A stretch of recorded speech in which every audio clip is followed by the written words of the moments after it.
Welcome back to Fl'AwesomeBlossom. My name is Kiki, and it is my pleasure and my privilege to be your host. It has been a hot minute, hasn't it, since I have been putting out an episode. And, you know, my precious petals, my darling dahlias, et mes petits choux, I've missed you.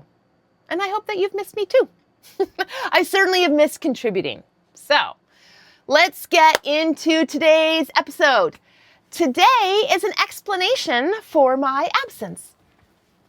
All right, I know I took some time off, and that was mostly, that had everything to do with the fact that something happened in my monkey sphere, and my main monkey had a medical event. And it created a little bit of panic at the disco, but everything is fine. My husband is fine. Thank you so much for your kind words and thoughts and prayers, and for everybody who was watching this, who was involved and who was helping and all of that. Thank you so much. I really do appreciate it. We really appreciate it, for sure. But I'm going to tell you what happened. And I'm going to tell you a couple things. Probably going to share a little bit too much. But anyway, here we go. What's new with that? All right, my husband had a medical event at work at the very end of July, and he essentially thought he was having a stroke. He was in his car having lunch. He was eating something with a spoon, and he could not close his mouth completely over the spoon. So, he does one attempt and some food falls down, and he's like, oh, what a slob, I'll try again. He tries again, and then that's when he realizes, as it spills the second time, that's when he realizes his mouth is not working properly. And then he starts touching his face, and he flips out a little bit because it's all numb in around his mouth, up his face like this. So he puts his lunch down. He's in his car. He turns to the rearview mirror, throws his arms up in the air, smiles, am I having a stroke? And he notices that one whole side of his face is not moving. And so because that's alarming, it's numb. And the day before, he had been feeling nervy, weird nerve pain under the armpit, down his side, a little bit up the back of his neck there, feeling nervy. He's concerned. Holy shit. Am I having an actual stroke? So he gets out of his car, goes into the warehouse where he works. And we're going to talk about that in a second. Goes into the warehouse to the first aid attendant and says, I think I'm having a stroke. And the first aid attendant is looking at him. He's like, oh, something is definitely happening with your face. But because my husband was walking, he gets him to sit down right away, and then he tries to do a little bit of an assessment, but decides he's not trained medically enough to decide if this is not a stroke. And because the paralysis on the face, what are we told, right? We're told that that's a major sign of stroke, nervy feeling, tingly down your arm, all of this sort of stuff. Although my husband could put his arms above his head, the face and him reporting some nervy stuff in here was alarming to the first aid attendant. And so they made the decision to call 911 and get an ambulance here so that the ambulance attendants can make the medical call as to whether or not this is Bell's palsy versus a stroke / TIA. And TIA stands for transient ischemic attack. So that's where it's transient, which means it's like quick. Ischemic, which is like a blood vessel, and it like compresses so that the blood is completely out of it. Attack, right? That's what we're talking about. A stroke or a TIA. If you have a TIA, it's considered a mini stroke where the blood vessels have been obliterated, or obstructed.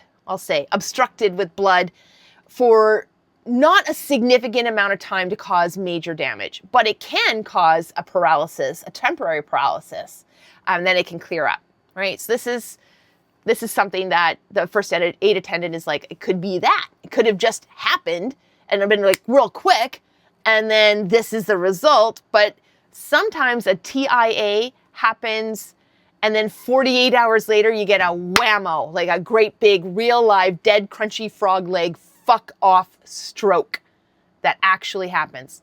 Why do you keep saying crunchy frog legs? What the fuck is about the crunchy frog legs? It's a Monty Python reference. I use it a lot. Anyway, look it up. It's hilarious. So they call 911. They send my husband off to the hospital because they don't want to take a chance that it was a TIA or a stroke. The company doesn't want to be liable for something happening to the employee on their property, and I don't blame them. The only problem here is that the rest of the first aid protocol was not followed. They sent my husband to the hospital, and they never phoned his emergency contact. Not once.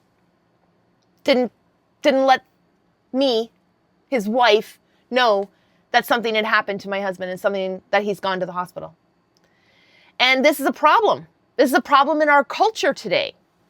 Why didn't you think that that was a priority? Why didn't the first aid attendant think, oh, I should probably phone the spouse?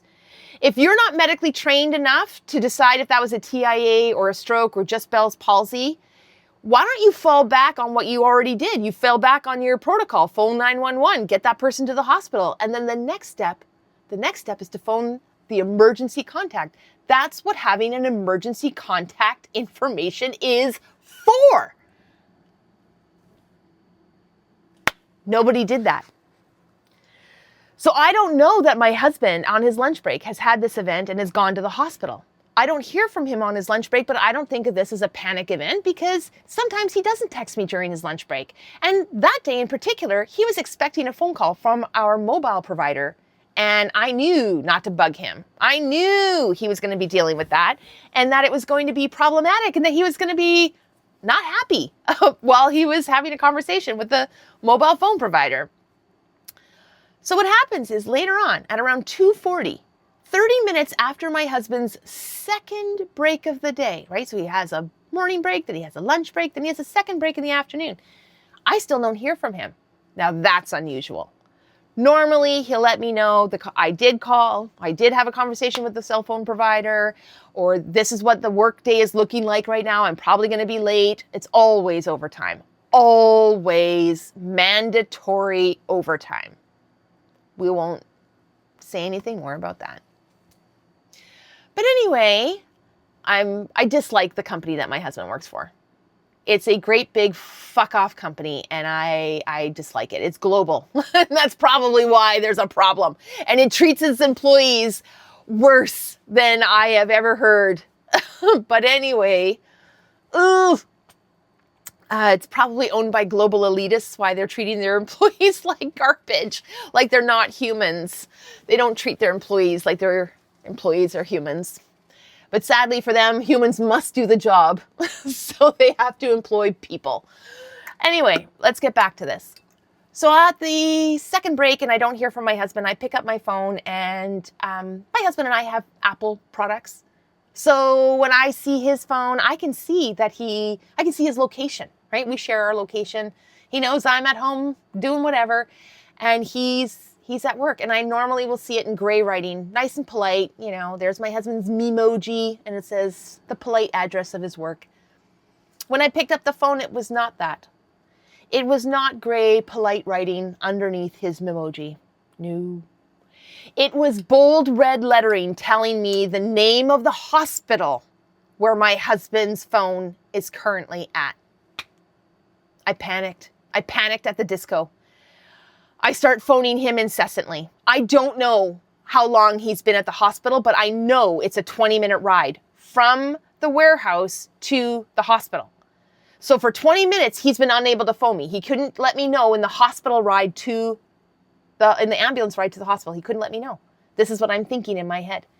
And because my husband has told me so much about what goes on inside that warehouse, and that someone was recently fired, and they're unionized, so it is hard to fire someone in a union, aside from when they are so outrageously dangerous that they almost killed somebody with a fucking forklift because they were being outrageously dangerous and not paying attention. This person got fired because had the accident actually occurred, like he's so lucky he didn't hit this person. But if he had hit that person would have died, would have been skewered with the forks of the forklift.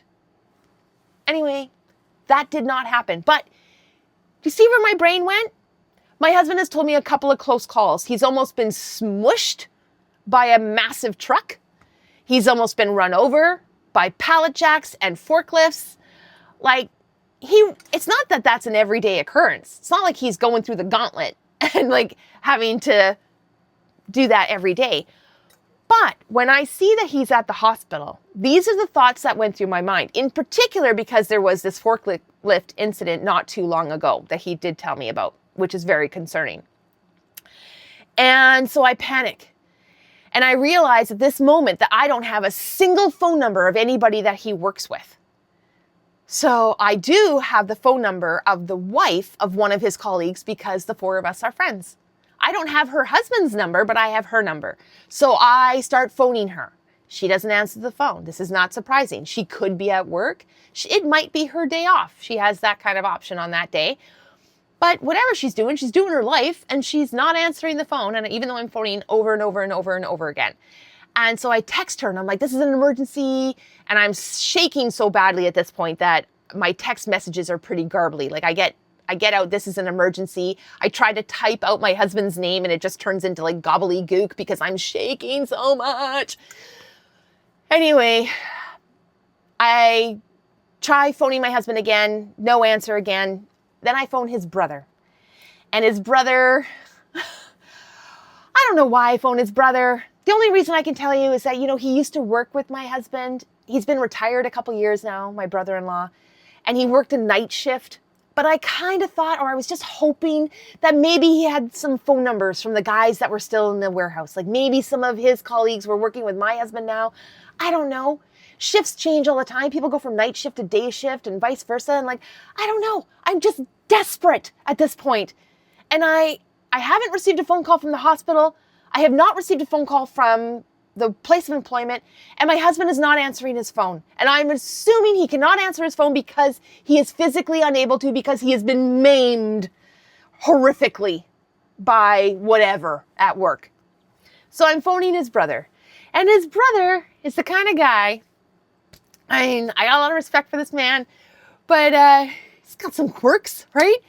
So in order to phone this person, you got to phone a number, you can phone his phone number, and then a robot answers the phone and says, you got to prove that you're not a robot. If you want to talk to this human, you must prove that you are not a robot. So you must push this random number, which I just find really funny because he's like, I don't like robots calling me. I'm like, no, so you've got a robot guard that basically says, if you want to talk to this human, you have to prove you're not a robot. So I go through this, I get a hold of him, but I'm panicking, right? I'm absolutely, it's just, my cheese has slid off my cracker at this point. And my brother-in-law answers the phone, and I'm sorry. Whoop. I'm so sorry. It happened. At that moment, I was panicking. I'm trying to ask him if he's heard from my husband. I'm trying to ask him if he's heard from anybody from work. And I'm just getting it's just happening. It's like going up and up and up. My anxiety, my panic, my fear, all of it. And my voice up, up, up. And by the fifth question I'm asking him, or trying to get information, I have gone full on fucking dolphin at this point. My voice is at such a high-pitched level that only the sea creatures in the Burrard Inlet are hearing me. And my brother-in-law is like, what? I can't hear you. Kiki, calm the fuck down. So I do. I try. Anyway, a couple of deep breaths. And he had not heard from my husband. He had not heard from anybody from the warehouse. He's trying to give me some good advice and tells me, why don't you call the company? Why don't you just phone the warehouse and find out what's going on? Wow, I can't believe I didn't think about this. But I'm panicking because I'm not good. I'm not good in the emergency when it's happening. No, I'm not good in the emergency. I'm good after. I'm especially not good in a personal emergency. We have that. Here's some fun body facts. We go into fight, right? Explosion, high energy stuff. Flight, get the fuck out of here, right? Your body just leaves, or you freeze. And I have experienced every one of these. And typically in an emergency that is involving me or my immediate monkey sphere, I'm a freezer. I literally just, and I'll tell you a couple stories that prove that and that are kind of funny. sort of. But anyway, well, that's another day. Today we're going to get back to this. So my brother-in-law suggests I phone the company, and I do this. I phone that company. And do you know what? Do you know what happens when I phone this company?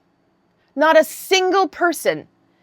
And at that point, it's a day shift, and there's about 250 people that are working in that warehouse at this time. There's everybody in the sales department is there. Everybody in the janitorial department is there. Like, we're talking about, like, there's a lot of departments in this warehouse with 250 people working. And when I phone this company, an automated system answers, and it says, if you know the name of the extension, you know the extension of the person you want, you dial it now. I just start dialing random numbers. I just want to talk to a person. I just needed one human so I could speak to them so they can get up out of wherever they are, go to where the first aid is, and find out what the fuck happened to my husband and tell me. This company doesn't answer the phone.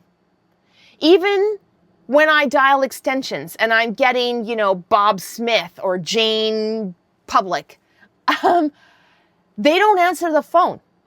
Nobody answered the phone for the 20 minutes that I tried phoning. I phoned so many extensions. I just made random numbers, and every time the phone would ring and ring and ring, and then it would pick up, and the message would be just about the same. It would be like, hi, you've reached insert person's name at insert person's department. Please leave your name, phone number, and an email address, and I will email you back. Email. They're not even going to fucking phone me back. They're going to email me back. Okay. Wow. I could not get a hold of a single person at that company. That's crazy to me, actually. It's mind-blowing. But anyway, I'm panicking. And then my husband's colleague's wife phones me back. My girlfriend, we were talking a little bit. So she tells me that he's fine. He got into an ambulance. Everyone thinks he has heat stroke. This kind of makes sense. My husband works on the cold dock. So he's working in minus 10 degrees centigrade. And he has to wear long johns and freezer equipment to keep him warm as he's working in minus 10 degrees Celsius. And then he goes out to his car to take his breaks and his lunch. And it's plus 35, 36, 37 degrees some days in July. And so, yeah, in June and July, it was like the temperature here, our temperate rainforest got a tropical feel. We were having 30 plus degrees weather.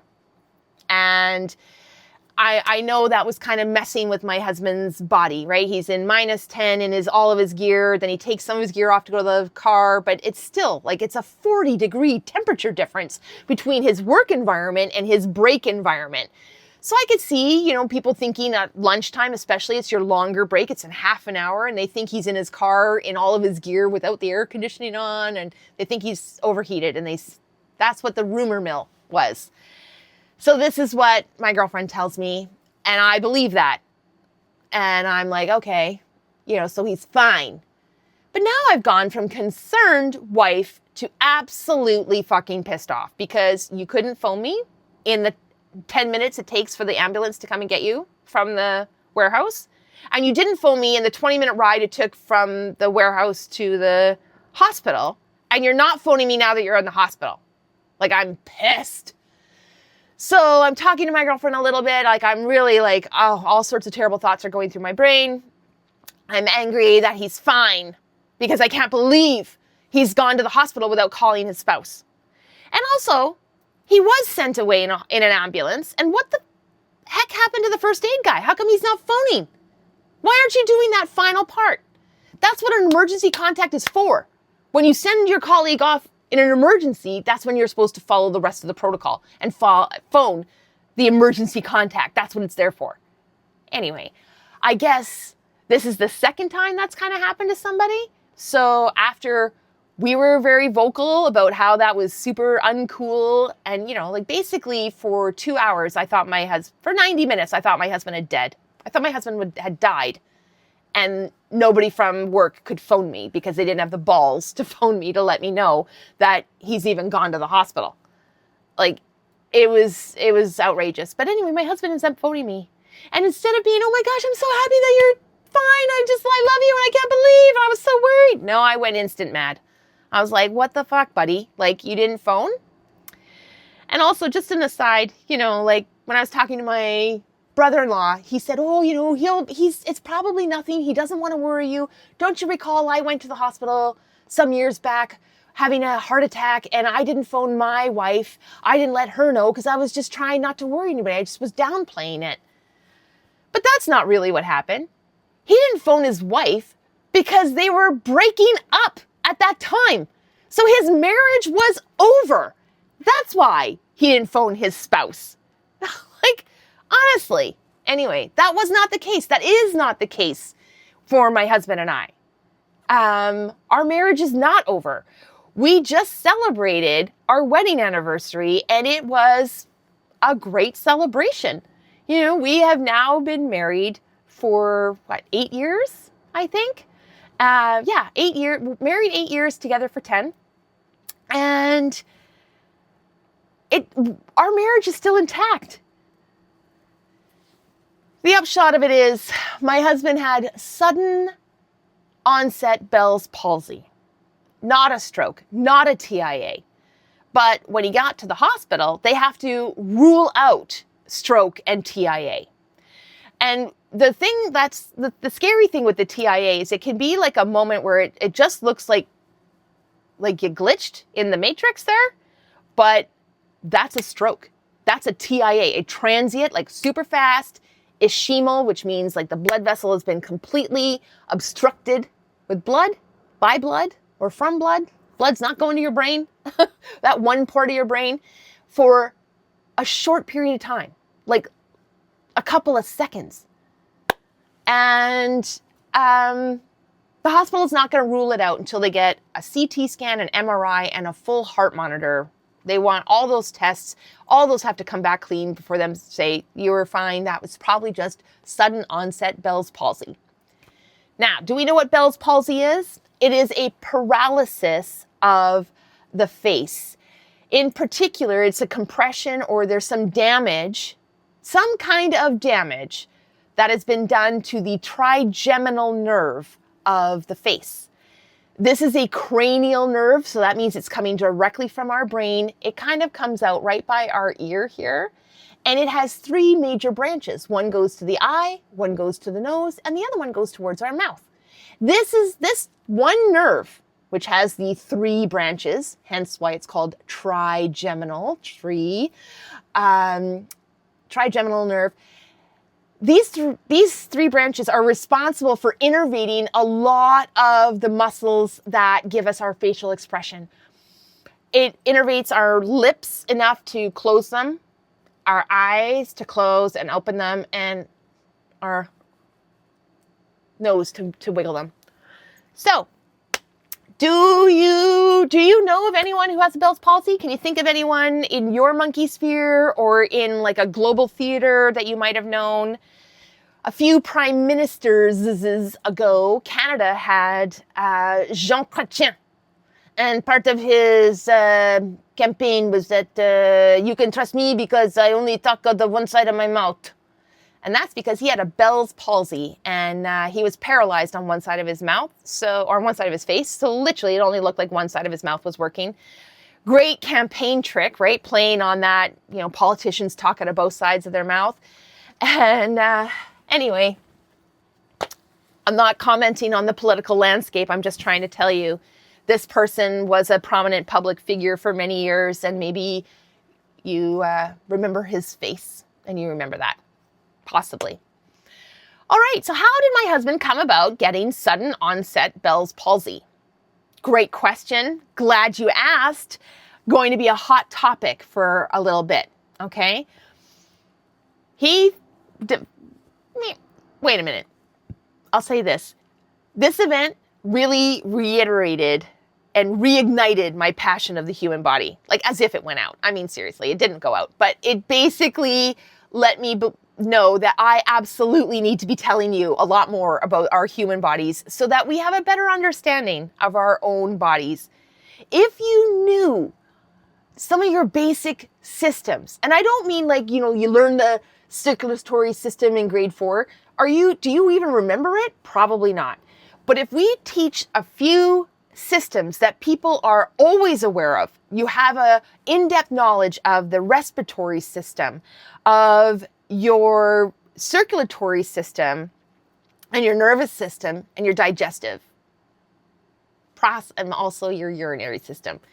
These systems, if all you know are these 5 things, I'm not asking you to know all 111 jobs that your liver does. I'm not asking you for that. What I want you to know is, how does your body process food? What's digestion? How does digestion actually work? What does your body do? How does it recognize what's food and what's waste? If you were to know those things, if you knew how your respiratory system worked and your nervous system, we would rely a lot more on our own bodies and much, much less on a gatekeeping and a corrupt medical system. And I'm talking globally. This isn't just Canadian. This isn't a Canadian phenomenon.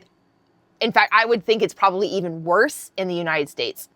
I know it is worse in the United States. I had a confrontation with somebody on a cruise ship, and I thought this woman was going to throw me the fuck overboard because I was unimpressed with her mask wearing. But it's 2025, people, and people are still wearing masks by themselves in their vehicles. But they have been brainwashed, or they have not been given the information with which to make informed decisions. Right? One of those 2 things, or, more likely, both of those things simultaneous. Anyway, my point is this. Bell's palsy happens in one of 3 ways. The most common way is that you get hit in the face with something, volleyball, whatever. You get hit in the face, there's been a compression to this trigeminal nerve, and there's inflammation or there's some problem with this nerve, and it paralyzes your face, right? This can be temporary. You can work to decompress that nerve, depending on what actually happened to that nerve to cause the damage. If it was a compression from an outside force, you can do a lot of manual therapy, some acupuncture and things like that to help that out. If it is as a result of a stroke, sometimes you can recover from this and sometimes you cannot. Sometimes the Bell's palsy is the result of a full-on stroke, and somebody has gone through your entire side of your body, and lots of times you can get some moving parts back in your body, but typically the face is one of the last things to come, right? So you can often tell if someone has had a stroke because their face is suffering with this Bell's palsy. Chances are, if you see someone 60 plus and they have this kind of thing going on in their face, they might have had a TIA or a stroke that has left them with a Bell's palsy. And perhaps they didn't get it treated quick enough, and the nerve, if nerves are delicate, they're strong and yet they're delicate. So if you don't get it right away, it can turn into a permanent thing. The third way to acquire Bell's palsy is from a viral infection. And this is the case with my husband. So a few weeks, maybe 3 weeks prior to this event, he had been feeling some discomfort in one of his eyes, in his right eye. And I will tell you that my husband was born with a lazy eye in his right eye.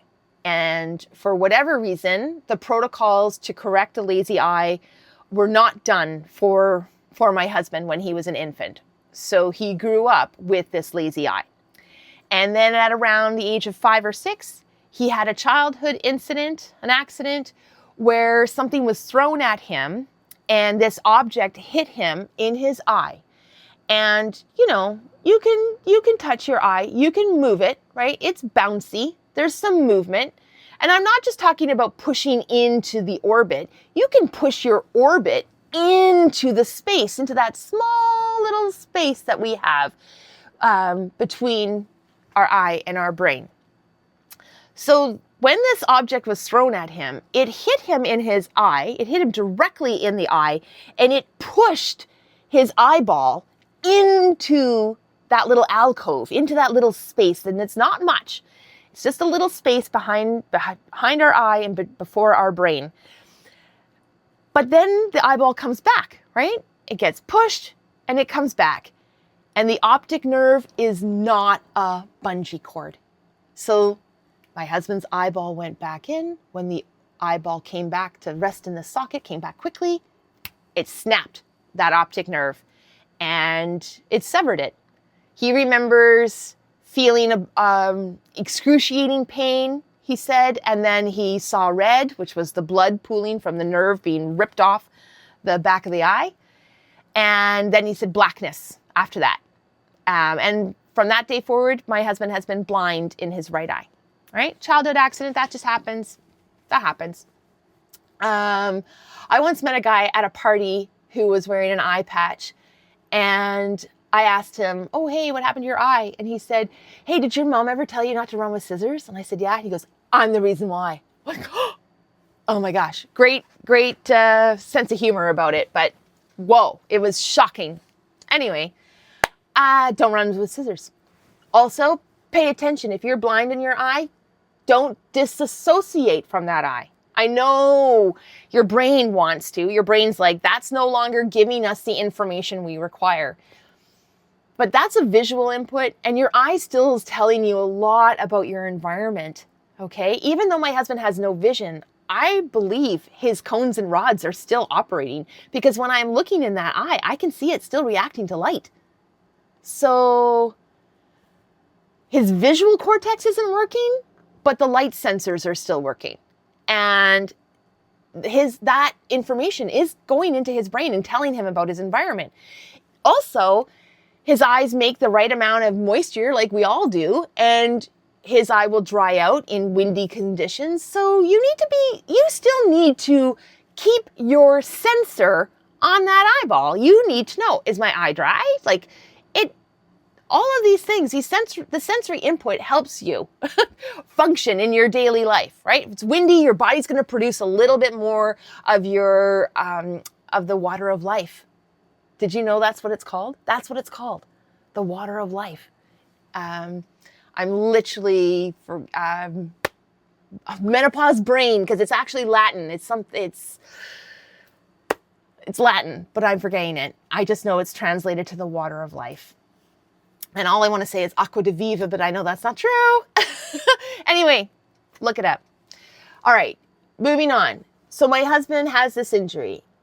A couple weeks before the Bell's palsy incident, he felt like he had something in his eye. I was looking in his eye.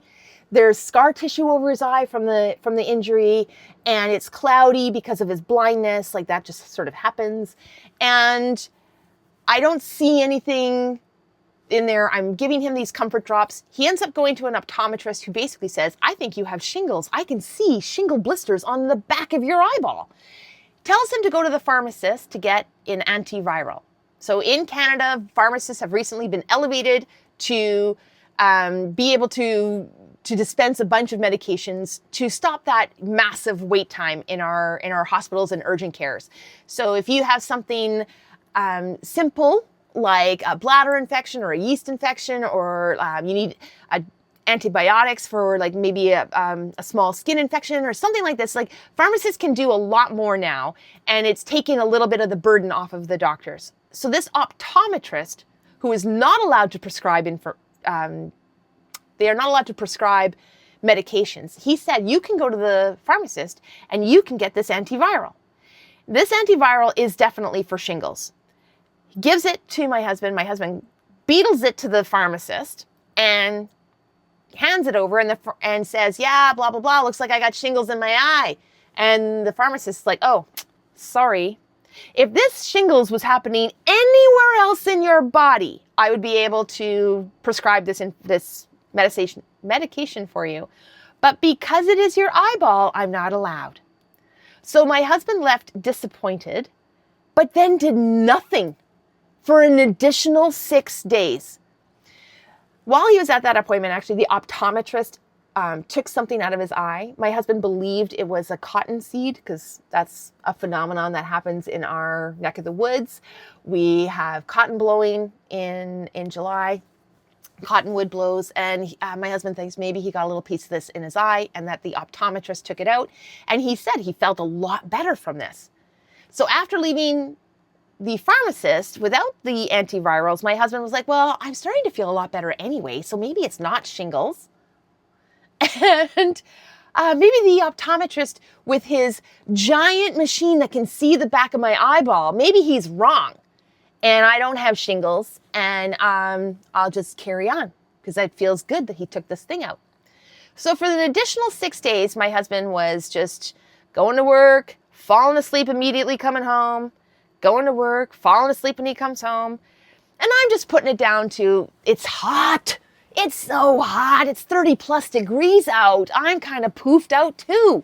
You know, he's waking up at 5. We're not sleeping great. I'm a menopausal woman going through massive amounts of hot flashes. We've got air conditioners on. We've got the ceiling fan on. And I am tossing and turning like some sort of awful rotisserie chicken next to him.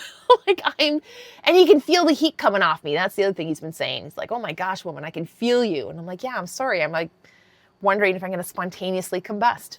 Haven't thus far. Anyway. We excused a lot of it away, right? Just excused it. And then he has this event, like about a week or so, maybe 10 days after the optometrist appointment. This happens to him. So the hospital gave him a CT scan. He was cleared. They set him up with an appointment to come back for a Holter monitor and got him an appointment for an MRI really quickly, because it's important. If it was a TIA, they got to know. They got to do all the things. In the meantime, he was able to get an emergency appointment with his own doctor the very next day after the incident. And when we walked in there together, his doctor took one look at him, walking, laughing, joking, and said, Bell's palsy. Only Bell's palsy, nothing else. Heard the story about the eye, prescribed antivirals, antibiotics, told him he's going to feel shitty for the next 2 weeks. Also gave him an absolute massive steroid for the paralysis in his face. And then, like a good wife and a good massage therapist, former massage therapist, I gave him a Bell's palsy protocol every couple of days and sent him off to acupuncture. Then he went to his regular massage therapist, and, you know, I'm happy to report that my husband's smile has returned. But I want to tell you a funny little story. So, again, an additional story on top of the story.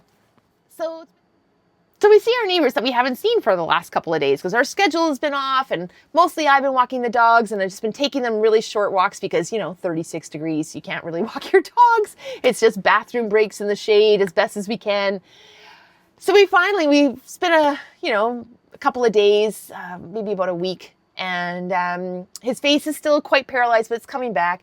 And we're talking to our neighbors, and he's showing them his face and all these things, and he's showing them like, look, I can't even hold air in my cheeks, and he goes like this, but his mouth isn't working, so it's like, and this whole cheek is like this as he's trying to show I can't hold this. And then one of my neighbors turns to me and says, oh no, do you have any worries that cunnilingus isn't going to be as good anymore? And I was like, sister, please, have you seen that? I think that's going to be a bonus. And we crack up laughing. And then she says, oh my gosh, no, seriously though. And I said, yeah, actually, on this note, and my husband and I had this conversation already because he was quite concerned about his face. And, we're a smooch-tastic couple. So he's quite worried, what will happen if I can't kiss you the way I want to kiss you? What happens if I can't make love to you in the way I want to make love to you with my mouth? And I told him the same thing I told this girlfriend. I said, you know what? Right before this incident was our wedding anniversary, right? We had a Saturday that was very loving where we got married. Then our wedding anniversary was on a Wednesday. And on the Saturday after our actual anniversary date, we went back again to where we got married, had another beautiful romantic, we made our John Wick video there. And then that night, when we got home, we made love to each other.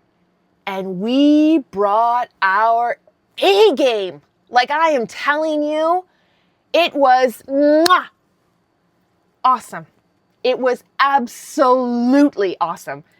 And, even post-coitus, I kind of joked. I'm like, wow, that was hot. That was awesome. I was like loving and sexy and like a little bit of like animalistic and a little bit of love fucking. If you don't know what love fucking is, it's kind of like hate fucking someone. It's where you're so vigorous and you're so into it, but you love this person so much, you're not hurting them.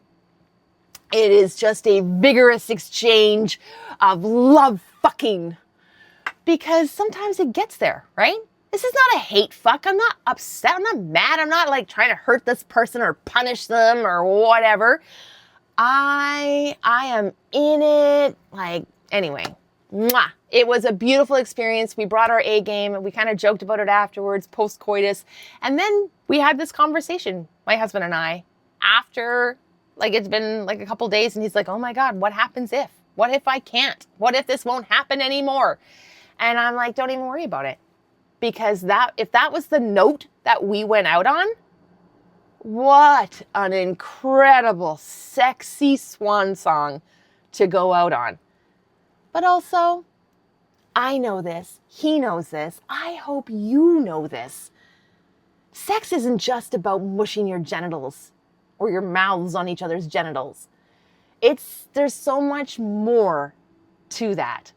So having a wonky mouth is not going to stop us from having our intimate and our sexual time together. That's not gonna be a deterrent. And we are in a relationship where we are able to talk about it. Like, we will bring up our sex a couple of days later, like kind of like a post-game review, and be like, oh yeah, when this happened, that was amazing. But this thing over here, this doesn't really do it for me. Or like, maybe I'm, whatever, just looking for some feedback, right? It's good to be healthy in that way. It's good to have these conversations and be like, yeah, that was not so great, but like, I love this. And, let's work on that.